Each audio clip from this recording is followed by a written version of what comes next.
Hi there. I'm back. I'm I had a long day. I had to sleep. I had to exercise.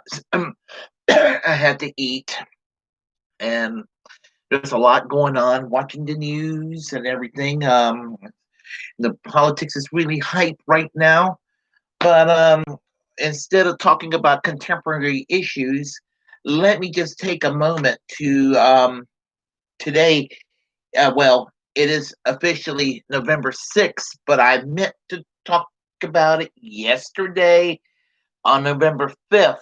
But it's okay to wish Eugene Victor Debs a very belated 65th birthday today, or as of yesterday. Eugene Debs turned 165 years old. I mean, he's obviously not alive, but I just wanted to wish an American hero that started it all a very happy birthday, Eugene Victor Debs. Now, Eugene Debs is, of course, the father of modern American socialism. Yeah, I know there's Daniel DeLeon who founded the Socialist Labor Party, back in the 1870s. And there's, I believe, Robert Owens and I think he was involved with a project in Indiana called New Harmony in the 1820s or 30s, something like that. But they're not quite as relevant as Eugene Victor Debs. In my opinion, Eugene Victor Debs, I would say, for his time, he was the Bernie Sanders of his time. And Bernie Sanders is a kind of a successor of sorts. In other words, you had Eugene Victor Debs, who kind of started this movement in its most mainstream form, continue with Norman Thomas after Eugene Victor Debs. Now, until Bernie Sanders ran for president, and I'm thinking right now for a second in a very DSA, Democratic Socialists of America mindset. I've been in and out of Democratic Socialists of America for years. So, many of us who's been a member, and my membership in the DSA has kind of been paper membership. I was more involved with the Socialist Party USA than anything else. But since it's a shared history, one can say that if you belong to Social Democrats USA from 1972 to the present, Socialist Party USA from 1973 to the present, or the Democratic Socialist Organizing Committee in 1973, which changed its name to Democratic Socialists of America in 1982 until the present. All three organizations traces its ideological heritage back to the old Socialist Party of America, which existed from 1901 until 1972. Um, I will omit Harrington from being a successor of sorts, even though he is very much an important figure within the old Socialist Party of America and its successor, DSOC and DSA, only because he did not run for president. Bernie Sanders ran for president. Norman Thomas ran for president. And of course, Eugene Debs ran for president. Norman Thomas ran for president. And of course, Bernie Sanders ran for president too. So that's what makes them relevant. So those three figures. I mean, if I were to add Harrington to the mix, I would have to add Robert La Follette in 1924. I would have to add A.L. Benson in 1916. I would have to even possibly add maybe in I would say prior to Bill Clinton, I would have to add Democrats like John F. Kennedy, Lyndon Johnson, Hubert Humphrey, um, um, George McGovern, Jimmy Carter, Walter Mondale, and Michael Dukakis. Not that they were socialist or social democratic or what have you. In fact, they were well to the right of these people. But it was during these years that the Socialist Party of America in the 1960s, all the way to its demise in 72, were supporting Democrats, and their co-successors, Social Democrats USA and Democratic Socialists of America, continue to do so. And whereas the Socialist Party USA resumed back to independent political action. So I digress. And I know that sounded convoluted, but this is the kind of history that I'm into. And it makes me the quirky basket case you all know and love. I'm thirsty. I'm sorry about that. I would say that Eugene Victor Debs was probably the most important political figure of the late 19th century, and certainly the early 20th century. So, and I would, in fact, I would say anything that's good about America can trace it back to Eugene Victor Debs.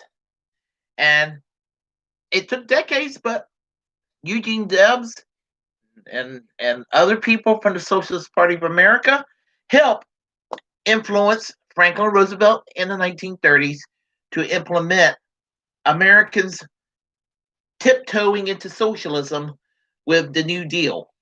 I would say that the FDR's New Deal was a watered down version of what the Socialist Party of America were advocating. Still, the New Deal got us out of the Great Depression. It worked. We need another New Deal. The Civil Rights Movement, Martin Luther King and his predecessor, A. Philip Randolph, of the Brotherhood of Sleeping Car Reporters. And A. Philip Randolph was a prominent Socialist Party of America member and a contemporary of both Eugene Debs and Norman Thomas. Clarence Darrow, civil liberties lawyer, a man who fought for free speech, for constitutional rights, individual rights, and kind of was the predecessor of the movement for individual rights that we strive for and in some cases take for granted today. And it led to civil liberties attorneys like William Kunstler, the late William Kunstler, whereby I like what William Kunstler did. I'm just going to say that maybe William Kunstler was a tad bit further left than my politics, all the way to people like Alan Dershowitz, who is a tad to my right of my politics. And there are things I respect about both William Kunstler and Alan Dershowitz, and there are things that I find unsettling about William Kunstler and Alan Dershowitz. But the good that these two men, who were not particularly fond of each other, traces their work back to Clarence Darrow, which you associate with Eugene Debs. So let me tell you about Eugene Debs' life. Eugene Debs was born in Terre Haute, Indiana, on November 5th, 1855. He's of French ancestry. His family were French immigrants. They were Huguenots, which were basically French Protestant Calvinists that immigrated to America. Eugene Debs dropped out of public school at the age of 14 to work for Vandalia Railroads, and then eventually became a locomotive night fireman. In 1875, he joined the Brotherhood of Locomotive Firemen. So he started to tiptoe into labor activism. In 1884, he ran and served, I believe, for one term in the Indiana General Assembly as a Democrat. In 1885, Eugene Debs married Kate Metzel, and they had a very wonderful, beautiful home that is now on the campus of Indiana State University. In 1893, Eugene Debs was one of the founders and joined the American Railway Union, which was one of the first industrial unions in this country. In the Pullman strike that took place in 1894, which is of strong historical significance, resulted from the economic crisis or the panic of 1893, where there were wage cuts for a lot of employees across the country. Um, this prompted Eugene Debs to organize and try to unionize the Pullman Car Company. And the company, of course, did not like all this troublemaking mischief that was going on. And there was a lot of strife that was going on and everything, fanning the flames of discontent. There's nothing wrong with that. Well, President Grover Cleveland sent in the army, and there was a clash whereby 30 people were killed. And you think about it, in the year 1894, what happened with Eugene Debs and the strikers against the state militias that were coming in there, the army. $80 million was a hell of a lot of money in 1894. Now, I personally don't give a shit about the welfare of the Pullman Company, since they were cutting the wages of their employees. That's just flat out evil. Any company does that doesn't need to be in business when they're cutting the wages of their employees. Represented him. Well, let me go on. During his time at Woodstock Prison, many people from the various socialist movements were visiting him. Most prominently, what was to be would be the first socialist member of Congress in 1910, Victor Berger. He was more of an orthodox Marxist back in the 1890s with the Socialist Labor Party of America, a Jewish immigrant from the Austro-Hungarian Empire. And at that time, he was an avowed Marxist, and he visited Eugene Debs, and he was one of the people that inspired Eugene Debs, who was not a socialist, but getting radicalized, to get into this movement. Well, after he left prison in 1897, Eugene Debs was one of the founders of what was called Social Democracy of America, which in 1898 changed its name and became an actual political party called the Social Democratic Party of America. In 1900, Eugene Debs ran for president from the Social Democratic Party of America. He didn't win. Actually, Eugene Debs ran for president from 1900 to 1920, with the exception of the year 1916, when A.L. Benson was the presidential candidate that year. I'm not particularly too knowledgeable about A.L. Benson, but he was the candidate that ran for president.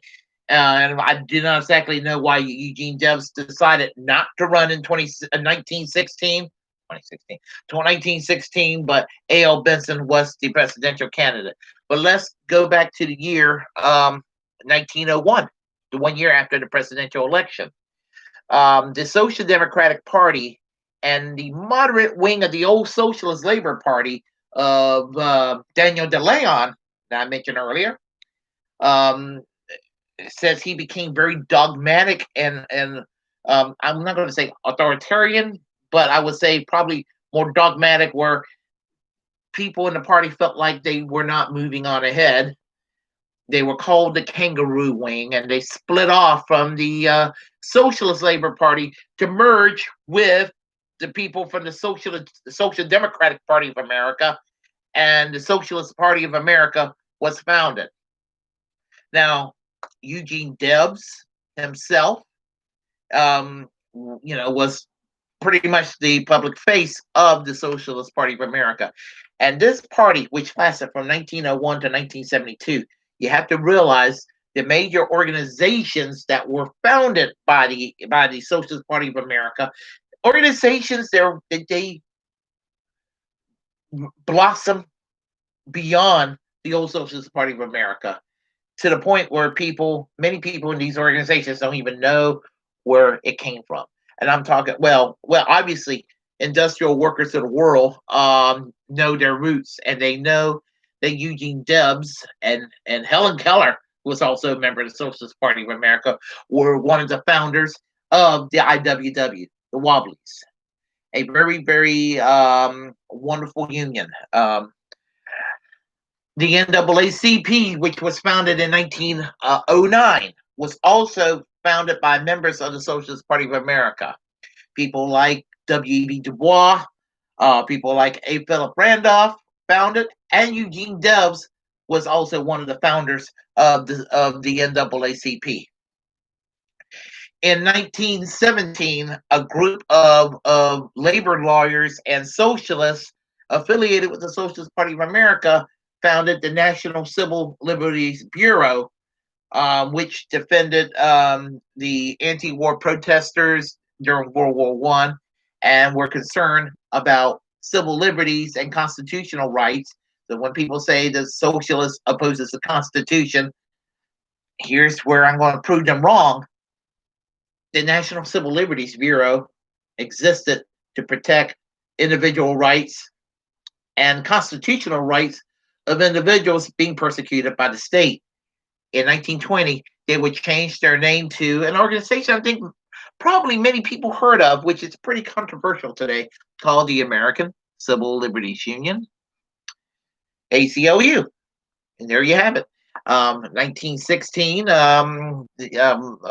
Margaret Sanger was one of the founders of Planned Parenthood, which fights for reproductive rights and things of that nature.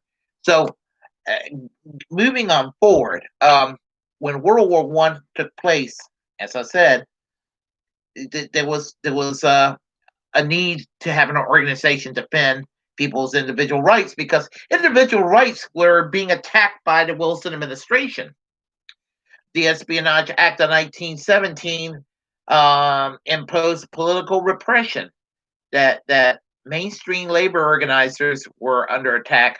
Socialists from the Socialist Party of America, the Socialist Labor Party, and various organizations that were serving that were social democratic moderates, all the way to radical anarcho-syndicalist groups, from the whole spectrum of what meant to be a socialist during the age of World War One in America, which included the Socialist Party of America, the Socialist Labor Party, the Industrial Workers of the World, the Jewish Labor Bund, you name it.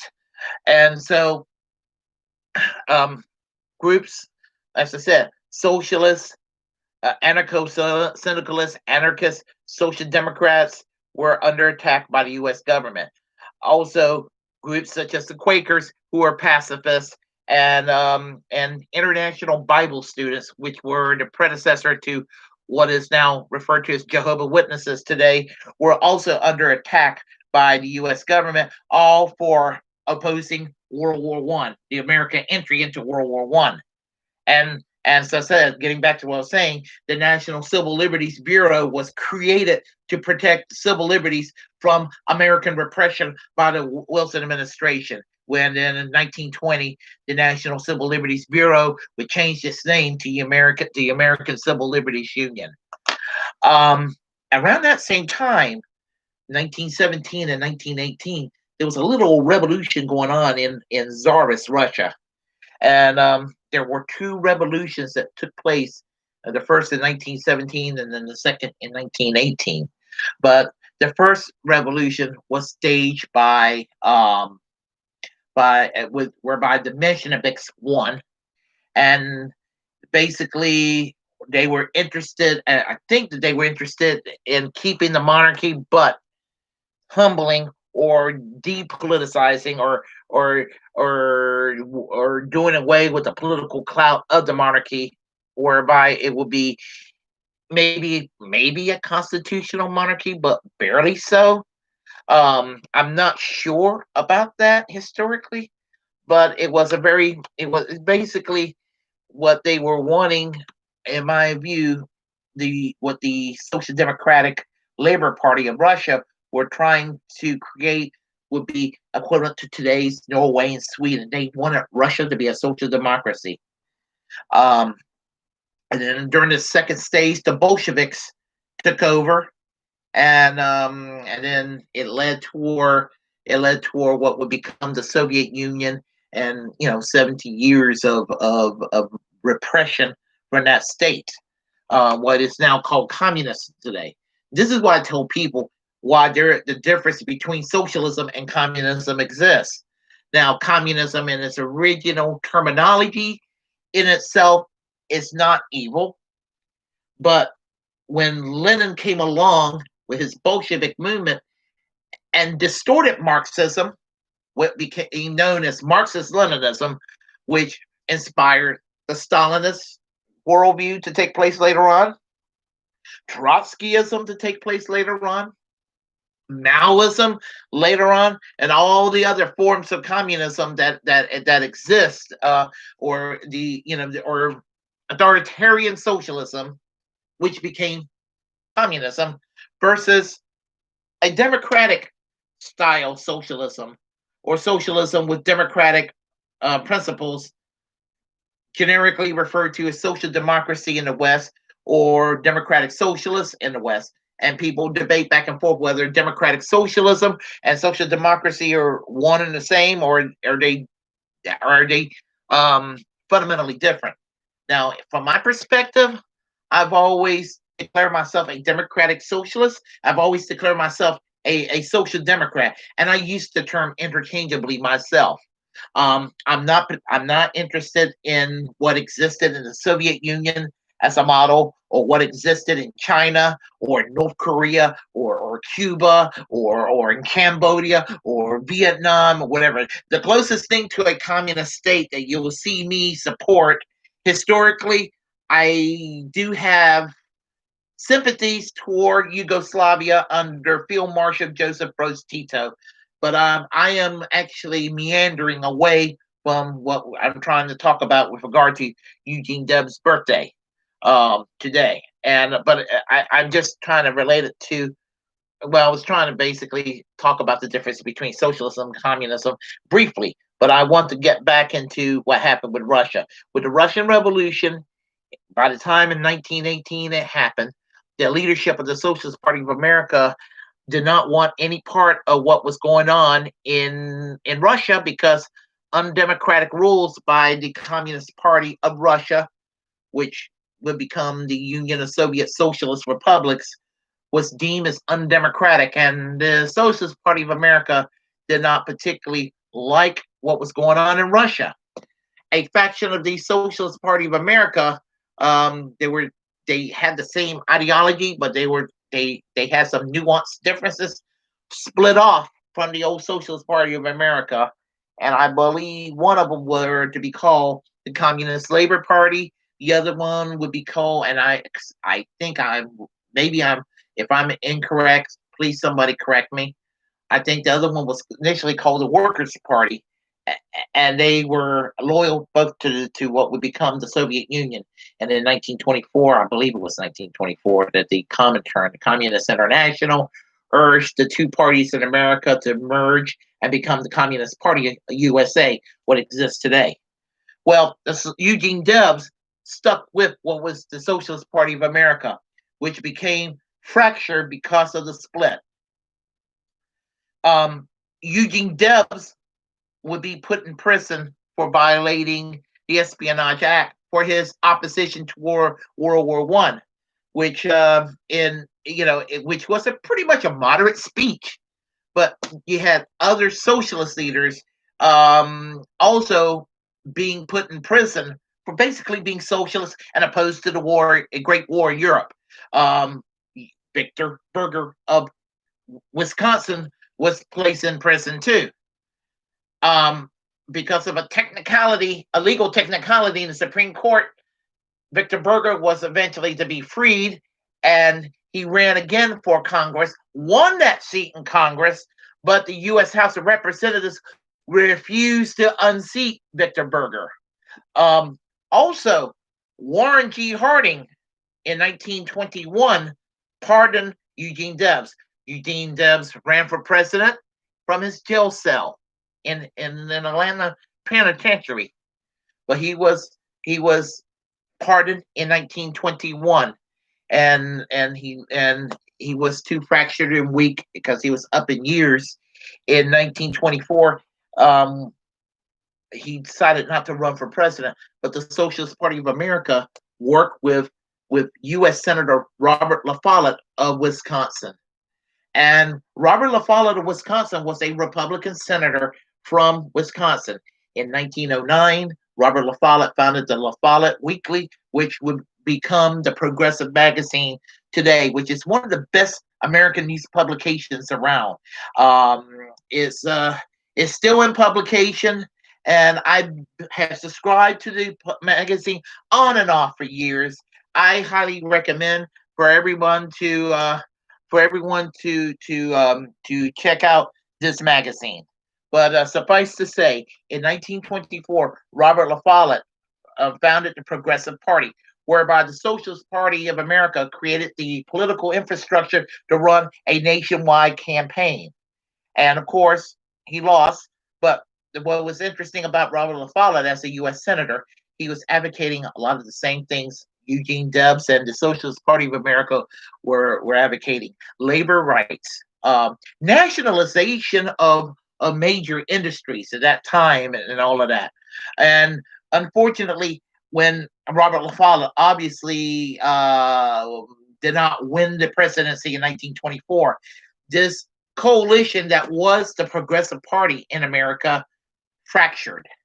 And so what happened? As I said, as I said, Eugene Debs will eventually die. He died on October 20th, 1926. And so basically, what I'm going to say is that Eugene Debs was one of the most important people of America. Um, and in the late 19th century and early 20th century, Eugene Debs, Norman Thomas would become the successor to Eugene Debs, and as I am as I said, he is a historical figure that people don't really know too much about. I when I was in when I was back when I was in college, I took a course American history since the year 1877. I had a professor who was very conservative at the time. I actually respected this professor. Um, and he was what you would call a paleo-conservative today. I don't think he's of the George W. Bush, Dick Cheney mindset, or what have you. I think if the man is still alive, he might have been a Trump sycophant in the last couple of years, but he's more old left in the Barry Goldwater mindset, and I mean, and everything. But he was anti-socialist and anti-liberal, anti-socialist, anti-progressive, but he was a damn good professor just the same. And I respect him in spite of my political difference with the guy. Um, thing about it is, when he talked about Eugene Victor Debs, he tried demonizing him in the class. And the more he demonized Eugene Debs, I'm like, why is this man demonizing him? Eugene Debs sounds fucking awesome. So I did my own research. And that was part of when I started to become a socialist at that time. And I think Dr. Winslow at this day, right now in the year 2020, and he may not appreciate it, but he helped open my eyes in a way. So, I mean, just anyway, um, he's not seriously stressed in the history books in public schools and colleges as a general rule. I'm referring to Eugene Debs. and it is such a damn bloody shame because he was one of the great people of the late 19th century, early 20th century, and in fact, I got a picture of Eugene Debs over here that I find it very fitting to put beside my Bernie Sanders yard sign. Eventually, what I want to do is I want to have a background, and I want Norman Thomas photo right beside Eugene Debs and a photo of Bernie Sanders to continue that basically. And I feel very blasphemous for saying this because I am a Christian, but I like to refer to Bernie Sanders, Norman Thomas, and Eugene Debs as basically a social democratic trinity of sorts, and that's kind of the way I look at it, and I don't mean that in any blasphemous way. So any Christians out there, please don't take that the wrong way. But anyway, I wanted to talk about um, Eugene Debs and the importance that he served in America, and I think we're a better country because of Eugene Victor Debs. I think we are fundamentally a better country. Um, so anyway, what was I going to say? Uh, well, let me just conclude by saying this, and that is, if you like what you heard, press like and comment. As you hate what I have to say, just comment anyway. Feel free to share the content on this channel. And as a First Amendment absolutist, it's my duty to inform you that if you have a platform and you feel passionate about something politically speaking, utilize it. And if you don't, um, create one and use it anyway, because we're the muckrakers of our time. And let me add, more importantly, please hit that subscribe button. Help make this channel grow. Make it grow, and let me conclude by saying, I got to jot something down real quick.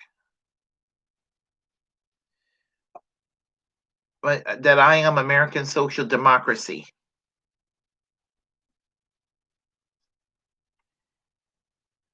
I am American social democracy. I'm sorry, I got distracted. In a good way, I got distracted. I'm American social democracy. And until next time, peace. And Bernie Sanders for president in the year 2024.